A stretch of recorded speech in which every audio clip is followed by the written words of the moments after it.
All praises to the Most High, Yahweh Ba'ashem Yahweh Shai, Bahashem Racha Kodash. Double honors to the elder apostles and elder bishops of Great Millstone who rule well. Peace and salutations to the hopeful elect, scattered throughout the four corners of the earth, laboring in this truth in all sincerity. Psalm 37 and 32. The wicked watcheth the righteous, and seeketh to slay him.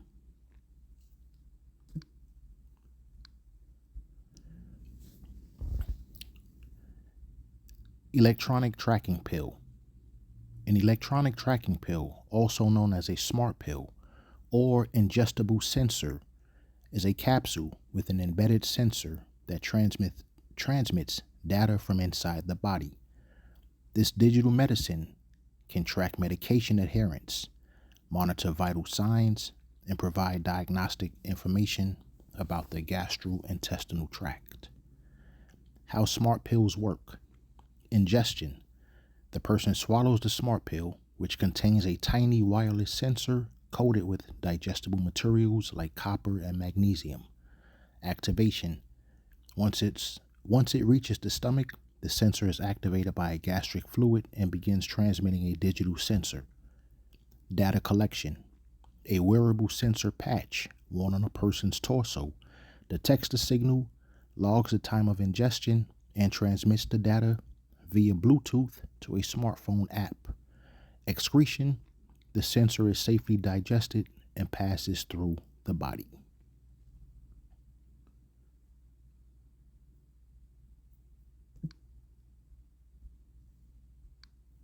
FDA approved the first electronic pill, if I can call it like that. It is basically biological chip, but it is in the tablet.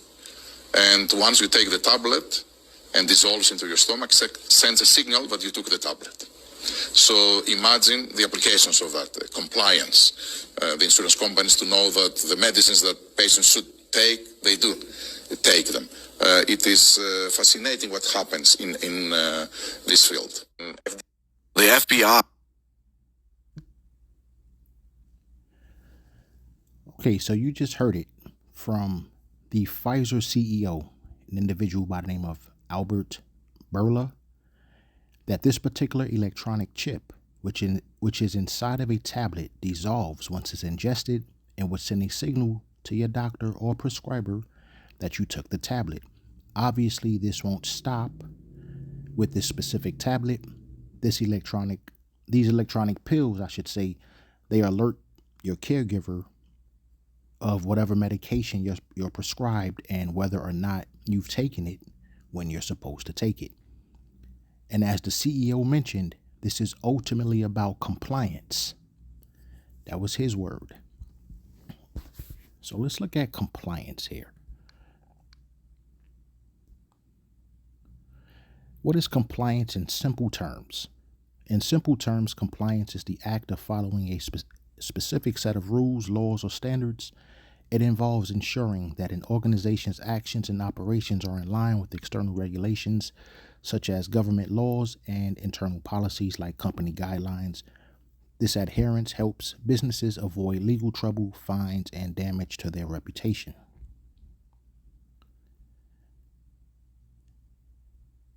Compliance, the action or fact of complying with a wish or command. Unworthy or excessive acquiescence. Acquiescence is the acceptance of something without protest.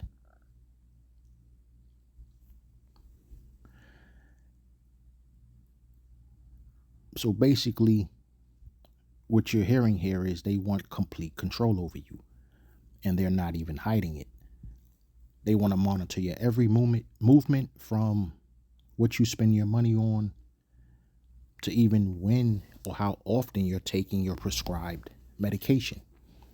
And the only way to do this is to start merging you with technology, in which this is transhumanism, which is one step closer to the RFID microchip, which we know is found in Revelation chapter 13. And he causeth all, both small and great, rich and poor, free and bond, to receive a mark in their right hand or in their foreheads, and that no man might buy or sell save he that had the mark or the name of the beast or the number of his name. So you're either going to be with the Most High Yahweh Bashem Yahweh Shai, or you're against him. You're either going to be with the wicked and in compliance with the wicked and his beast system, or you're going to be deemed an enemy of the state. There is no middle ground here. You're not going to be in compliance with the beast system and get to still run around talking about you're a true servant or a true man of the Lord.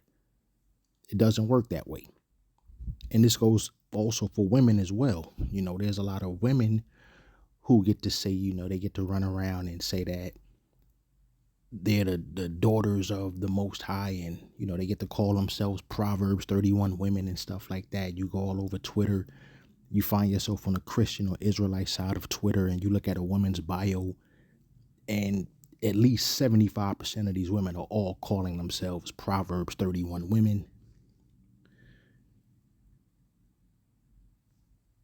Not quite really understanding that, because King Solomon once said, out of 1,000 men, he only found one to be righteous, and out of 1,000 women, he didn't find any to be righteous. So all of a sudden now you have all of these women just classifying themselves as Proverbs 31 women. So someone is lying here. Either all of these women are lying or King Solomon was lying, and I really don't think King Solomon was lying about that. So that's another topic altogether, and I don't want to get off a topic here, but like I said, you're going to have to make a choice as it pertains to being in compliance with this beast system or being a true servant of Yahweh Bashem Yahweh Shai. There's no middle ground. You're not going to be able to get this mark of the beast and then get this claim that you are a true servant of the Lord.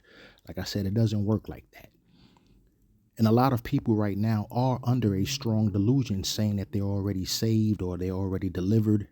And really, those are going to be the first people to get the mark, because they didn't learn a damn thing in Sunday morning service, Sunday evening service, Wednesday night prayer, Friday night revival, or any of those Christian books that they invest their money in. You know, and even a lot of people now that know that they're Israelites, they're going to fold as well.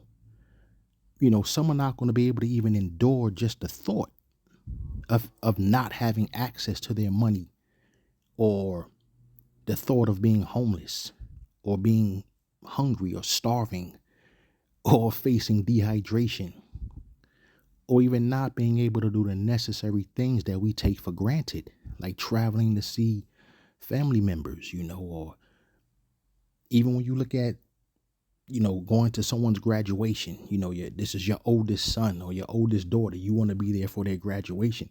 How do you get there? You know, these things that we take for granted, you know, if you can't fly or you can't take the, you know, the train or the bus or whatever, or drive, because you don't have this mark, eventually you're going to start feeling like you're missing out. You're missing out on the world. And so many people have already attached themselves to this world that they're not going to be able to do without it. Or you may even have situations where, you know, we've all had toothaches. We know how painful a toothache can be. What's going to happen when that nerve is exposed and you don't have the mark, and you need that tooth to get extracted, or you need that root canal? You can't take that pain anymore. You know, a lot of people are going to fold. A lot of people will fold when it's time. You know, when something like that happens, you're going to say to yourself, I can't take this toothache anymore. I need this to get addressed. You're going to get that mark in order to get that toothache addressed.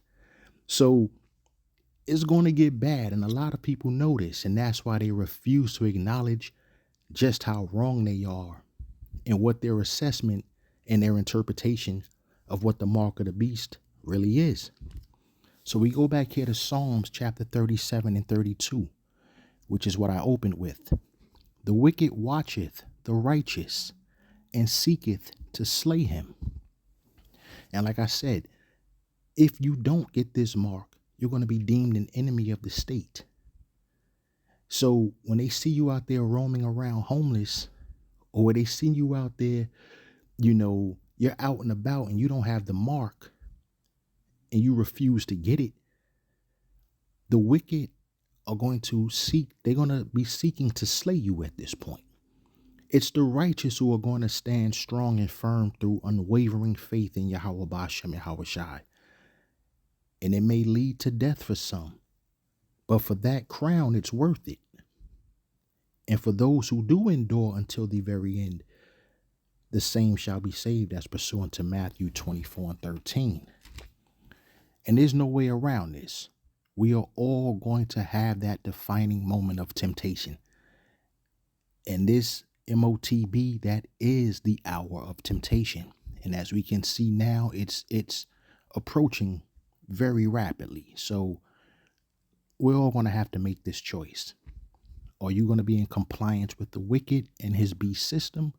Or are you going to stand strong in the name of Yahweh Bashem Yahweh Shai? So I'm not going to make this video too long. I'm going to end this with 2nd Esdras chapter 2, verses 45 through 47. He answered and said unto me, these be they that have put off mortal clothing and put on the immortal, and have confessed the name of Yahweh Bashem Yahweh Shai. Now are they crowned and received palms. Then said I unto the angel, what young person is that crowneth them and giveth them palms in their hands? So he answered and said unto me, it is the son of Yahweh, whom they have confessed in the world. Then began I greatly to commend them that stood so stiffly for the name of Yahweh, Bahashem Yahweh Shai. I pray this was edifying and reaches the ears it's supposed to reach. Shalom.